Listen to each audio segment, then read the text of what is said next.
दोस्तों, अरुण की आंखें बिल्कुल सही होती हैं, लेकिन वो अपनी आंखों में लेंस लगाकर सबके सामने ऐसे दिखाता है जैसे वो अंधा हो। वो ऐसा इसीलिए करता है क्योंकि उसका मानना है कि इससे वो अपना पूरा ध्यान पियानो बजाने में दे पाता है। एक दिन वो अपने क्लाइंट के घर पियानो बजाने के लिए आया होता है। पियानो बजाते बजाते उसकी नजर एक लाश पर पड़ जाती है। ये देखकर वो अंदर से बहुत डर जाता है, लेकिन अपने चेहरे पर बिल्कुल भी रिएक्ट नहीं करता। अब वो लड़की से वॉशरूम जाने को कहता है। लड़की भी बहुत चालाक थी। वो जानबूझकर अरुण को लाश के पास से होकर भेजती है ताकि उसे यकीन हो सके कि अरुण सच में अंधा है या नहीं। वॉशरूम के अंदर पहुंचने पर अरुण देखता है कि वह वहां अकेला नहीं है, बल्कि खूनी भी बंदूक के साथ अंदर छिपा बैठा है। लेकिन खूनी को देखने के बाद भी अरुण जरा सा भी रिएक्ट नहीं करता। असल में होता यह है कि इस आदमी की आज मैरिज एनिवर्सरी थी, इसीलिए वो अपनी पत्नी को इधर उधर ढूंढने लगा था। लेकिन तभी उसने देखा कि उसकी पत्नी तो किसी और के साथ ही एनिवर्सरी एंजॉय कर रही है और बस इसी बीच हाथापाई में उसकी मौत हो गई थी। अब अरुण वहां से निकलकर पुलिस स्टेशन पहुंच जाता है और पुलिस वाले से कहता है कि मैं एक मर्डर केस लिखवाना चाहता हूँ। और तभी वहाँ लड़की का बॉयफ्रेंड आ जाता है जो कि एक पुलिस वाला है और वह वहाँ का सीनियर ऑफिसर है। अब अरुण सोच में पड़ जाता है कि कातिल ही पुलिस वाला है। यह देखकर उसकी हालत टाइट हो जाती है।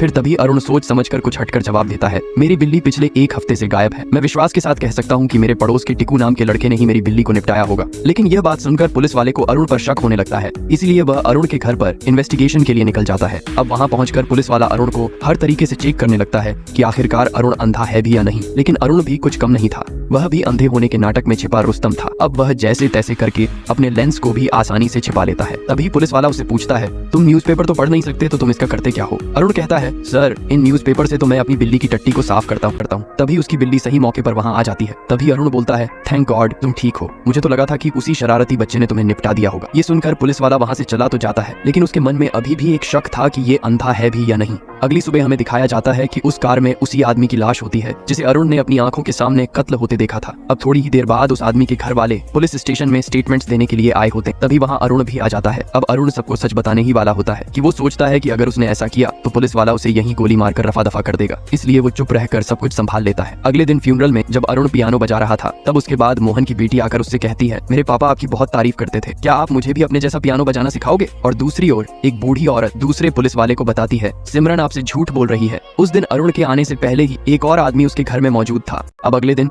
लिफ्ट खुलते ही अरुण देखता है कि लड़की अब उस बूढ़ी औरत को भी बहुत ऊंची बिल्डिंग से नीचे फेंक देती है, क्योंकि उस बूढ़ी औरत ने फ्यूनरल वाले दिन पुलिस वाले को यह कहा था कि सिमरन झूठ बोल रही है। इसीलिए सिमरन पूरी तैयारी के साथ उस बूढ़ी औरत को सर दर्द का बहाना करके बाहर बुला लेती है, जिससे वो बड़ी ही आसानी से उसको बिल्डिंग से नीचे फेंक देती है। इतने में ही अरुण लिफ्ट से ऊपर ये दूसरा कारनामा देखकर उसके हाथ से स्टिक नीचे गिर जाती है। अब सिमरन अरुण को देख लेती है, लेकिन अरुण भी अपने अंधे होने का नाटक जारी रखता है। अब सिमरन को भी अरुण पर शक होने लगा था। थोड़ी ही देर बाद बाहर भीड़ लगना चालू हो जाता है। पुलिस वाला सब कुछ समझ चुका था कि कारनामा सिमरन ने ही किया है, इसीलिए वो इस केस को सुसाइड केस घोषित कर फाइल बंद कर देता है। अब अरुण एक के बाद दो मर्डर देखने के बाद काफी घबरा जाता है और अपनी टेंशन को मिटाने के लिए जल्दी से चाय बनाने लगता है। और तभी अचानक से पड़ोस का छोटा बच्चा उसको चाय बनाते देख उसकी वीडियो बना लेता है, जिससे देखकर साफ पता चलता है कि अरुण अंधा नहीं है। तभी उसी पल अरुण के घर सिमरन चली आती है और वो उसके लिए प्रसाद लाई थी। अरुण बिना कुछ सोचे समझे उसे खा लेता है, पर ये सब तो एक बहाना था। सिमरन तो उसको चेक करने आई होती है। कॉफी बनाते वक्त सिमरन उसके पीछे भयानक मास्क लगाकर बैठी थी, लेकिन अरुण भी कुछ कम नहीं था। अब सिमरन उसके सामने ही उसकी कॉफी में झर मिला देती है।